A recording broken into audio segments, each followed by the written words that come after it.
So, Gran Turismo Sport has officially shut down as of today. At the time of this recording, it's January 31st. So, yeah, an end of an era that I was only around for its final full year. Up until early 2021, I only had a Switch and a PS3, but when I did get a PS4, I ended up getting Gran Turismo Sport. Despite spending less than a year with the game, I got a lot out of it. 100% into the driving school, did most of the missions, beat all the championships except for the endurance ones. It was a really good time, and I have really good memories with this one. It was at the very beginning when I just started sim racing.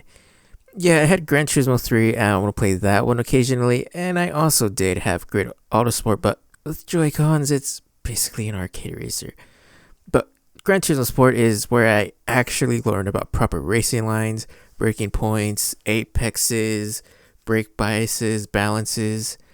Everything was pretty much new to me. It was fun getting a hang of the tracks, finding out where to brake, accelerate, which curbs to avoid, which ones to use. Of course, I was doing all of this with a controller. I didn't have my wheel yet, so I definitely wasn't the fastest. I had only ever played Gran Turismo 3 before this one, because I never played Gran Turismo 1, 2, 4, 5, or 6. Only Gran Turismo Prologue, which I think was the demo for Gran Turismo 5 to bridge the gap because of the long wait between 4 and 5, but that was basically it. Then Gran Turismo 7 came out, and I kinda looked back. Alright, so here we go, looking at the menu. You can see right there, this online service has ended, so no more mileage, no more driver safety rating. Just got this mileage. Oh, that's the work. Yeah, but you have the credits, and then you have whatever the rank you were. So yes, the update just came out. Sport mode is gone. You can't go into the lobby no more. You can't go in. You can't edit any more liveries or discover. For a manual save, check the library and stuff, and then go to the home and change your cars. Yeah, that's basically the end as of today. See, in my garage, I have 175 cars, with most of them being gift cars. The Formula 1 car, the Super Formula car. See, the livery I had on there is no more. I don't remember if I had a custom livery on this, but I'm pretty sure I did.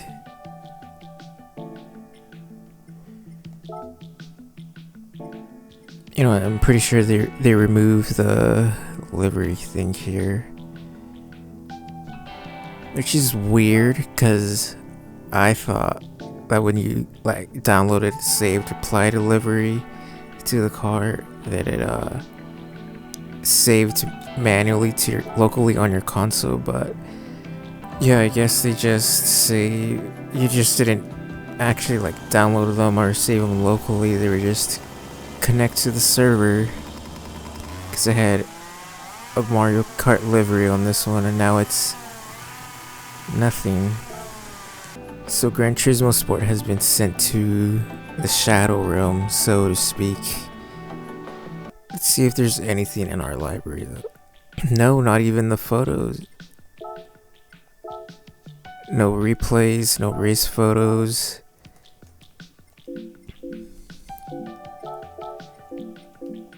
Everything is just gone. No suit liveries, helmet liveries, or car liveries.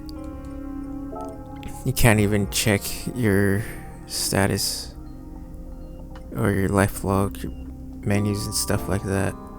Luckily for me, I have the only pictures I've ever taken saved. This one of a Toyota Supra at the Nordschleife, and there it is again, and then an MX-5. It feels weird because this game You spent so much time with it. I've got about 200 hours on this game. I had created a whole bunch of liveries, messed around a bit with photoscapes, spent time like driving certain cars, customizing them, just for all of it to be gone basically. Yeah, I completely forgot I 100% did mostly the circuit experience. The only thing that I was missing is the lap attack on the Nordschleifer. As you can see, I'm pretty off. I don't think I'll ever be able to get that gold. But getting a platinum trophy in this game, if you don't already have the online trophies, is basically impossible. But yeah, there's not much you're able to do now. You can still view the opening movies from the Spec 2 to the original. Another cool thing Gran Turismo Sport has over 7 is the music. The music in Gran Turismo Sport, when it comes to licensed music, I find it better than the soundtrack in Gran Turismo 7. Gran Turismo 7 has a good soundtrack, especially since it brings back a lot of music from Gran Turismo 5. But I don't know, Gran Turismo Sport, it just has a better chill atmosphere around it, and makes you feel like you're part of this exclusive club or something of like car collectors. Especially these Lenny Ibizar songs play. There's so many of them that they're the songs that play the most, and they're actually pretty nice songs. And like, you can tell the difference just between Japanese car games compared to like an American car game. Like Forza Motorsport, one thing that it can't get over Gran Turismo is the music. Like, the music in Turismo will always be better than the music in Forza, just because of like all the lounge music. Yeah, like this song is pretty good. It was actually my outro music for a bit, at least an instrumental version of it. We go by date acquired. The last car I ever got in this game was a 4C Alfa Romeo Grade 3. Actually, I don't even remember when I got that. But if we go all the way down, the first car was a Focus ST, which was a gift car, because I think I did the licenses first before anything else, and then the car I got on my own was a Supra. But yeah, you can see there's quite a bit of gift cars here. Yeah, I remember in the circuit experience, what I remember the most is Laguna Seca. I remember doing this one for the longest time. Like, it took me a few days to master the whole thing. It was during the summer of 2021. I remember that one. I was on controller, but I probably could have gotten it quicker if I was on wheel. Even with Gran Turismo 7 out and seeing the cars from there, these cars, they still look pretty good. They're still highly detailed, but they still kind of look a little old and dated in terms of reflections, but like car detail. Since we can't go online, we'll go to Spa in the afternoon. For garage cars, we'll take the Super Formula car on Professional. It's actually been a long while since I played Gran Turismo Sport, basically before Gran Turismo 7 came out.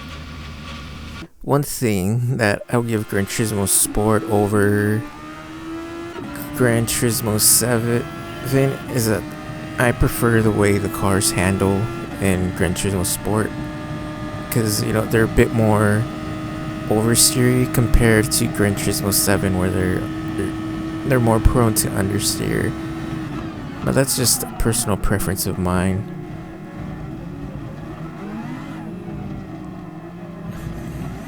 Oh, and I say that as I say that I understeer. So looking at this is, I wouldn't say it looks. So looking at this, it still holds up pretty well compared to Gran Turismo Sport. There's still nice track details. Everything still looks pretty vibrant. The only thing I would say is different visually is the draw distance on the grass. So you can see a bit of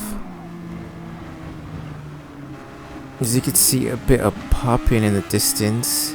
But there's also not really that much grass being drawn onto the side compared to Gran Turismo 7, where you could actually see the grass. But other than that, the reflections, the bloom, that's pretty distracting on the cars ahead of you. I would say it still holds up pretty well in comparison to Gran Turismo 7. You know, obviously Gran Turismo 7, I think that has its global illumination, you know, higher textures in the trees, grass, ground, but like, other than that, Gran Turismo Sport still holds its own. So yeah, I'm actually having an easier time,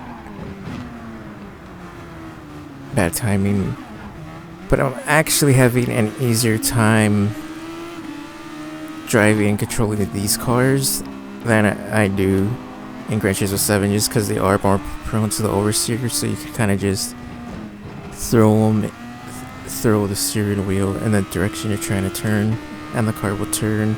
I would say the force feedback though is not as detailed or good. It's a lot more rattly and noisy. You know, in Gran Turismo 7, it's a bit more refined with the true feedback, but here is just like loud, rattling noises. Our final stretch.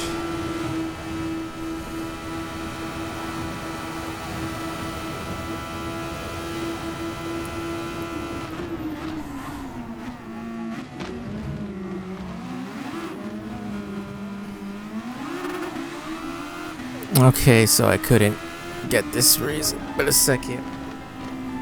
I guess that's fine. Alright, one more final race before we say goodbye forever to Gran Turismo Sport on Laguna Seca. In the Viper SRT GT3.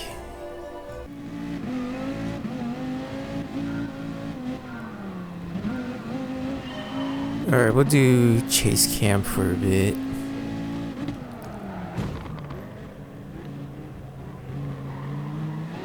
I did switch the controller for this one,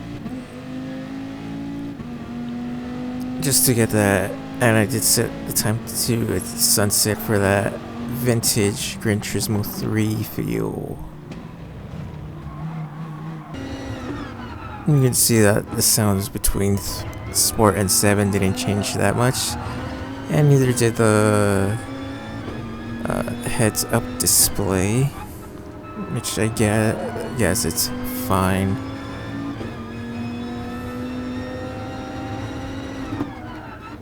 Here you can see that visually this still holds up pretty well. It still looks pretty good.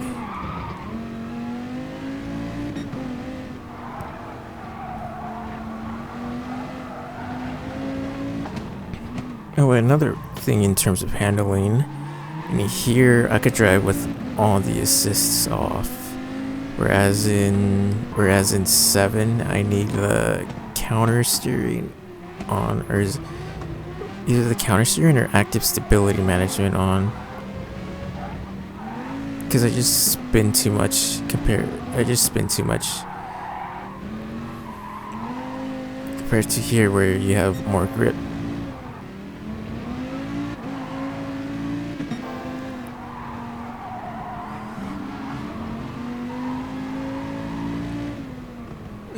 taking first by the end of the second lap. Alright, so there we go. Final race, the final win in Gran Turismo Sport. And it was offline. Not that I really messed with online that much, because I wasn't really too confident until way well into Gran Turismo 7. But yeah, that's it for Gran Turismo Sport. Not really much to check out. You know, you can still do escape mode, but most of the stuff was carried over to Gran Turismo 7 anyways, along with most deliveries, and apparently photos were supposed to, but that never happened for me. I had to bring them over manually.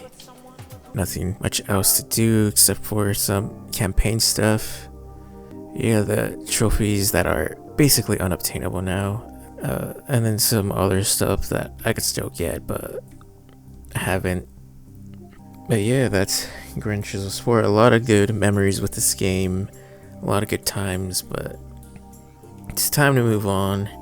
We have GT7 now, even though that game does have its fair amount of problems, you know, like the always being online, and no doubt in my mind that we'll be back in a similar situation when the servers for Gran Turismo 7 goes down, except that'll be even more worse because you can't. Well, in this one you were able to progress in the campaign even when the servers were down. You can't do that in Gran Turismo 7. So yeah, that's it.